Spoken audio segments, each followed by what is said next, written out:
Me rritjen e temperaturave, kolektori i shkarkimit të ujrave të lagjës Mark Lula dhe Draqinit rrezikon të kthehet në një vatër të rrezikshme epidemie. Filmimet e kryera këtu para ditën e së dielës tregojnë mjaft qartë për gjendjen e rëndë që ekziston në këtë segment dhe deri në shtratin e Kirit, ku përfundon ky kolektor. Për këtë situatë, qytetarët thonë se edhe banorët në këtë zonë duhet të jenë më të kujdesshëm për hedhjen e mbeturinave, por edhe bashkia ka detyrimin të ndërhyjë sa më shpejt në raste të tilla. Jam përfaqet bërë në qytet, du me dalë, nuk du me pi kafe atë, du me dalë me pi kafe në Zogë, du me dalë me pi këtu në Kurç.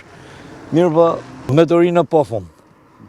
Sidomos kur vjen ora mesditë, kur është një ditë e bukur, kështu që thohen ta qesin ta myk këta gjana tana nxjerrin këtë taftin e keq shumë, është shumë keq. Mesazhi është i qartë. Në radhë të parë vetë qytetarët kanë përgjegjësinë të angazhohen më shumë në mbajtjen pastër të mjedisit nga ku kalojnë çdo ditë, ndërkohë që pushteti vendor dhe inspektoriati shëndetësor shtetëror nuk kanë pse vonohen më shumë për të vepruar dhe çrrënjosur këtë pellgë ndotjesh.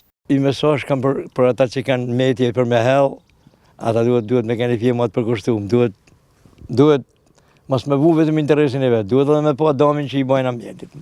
Kjo është mesazhi jem për ta.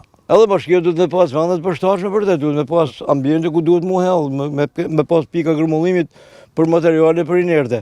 Kjo gjendje në këtë kolektor është prej 3 dekadave, ndonë se nuk kanë munguar investimet në infrastrukturën e kësaj zone të re banimi, sa i përket ndërhyrjes për të gjetur një zgjidhje për këtë kolektor ndër kryesorët e Shkodrës, deri tani kujtohet vetëm pastrimi që u bë vitin e kaluar. Gjatë periudhës së verës në këtë situatë ndotjeje përbën rrezik për shëndetin e njerëzve.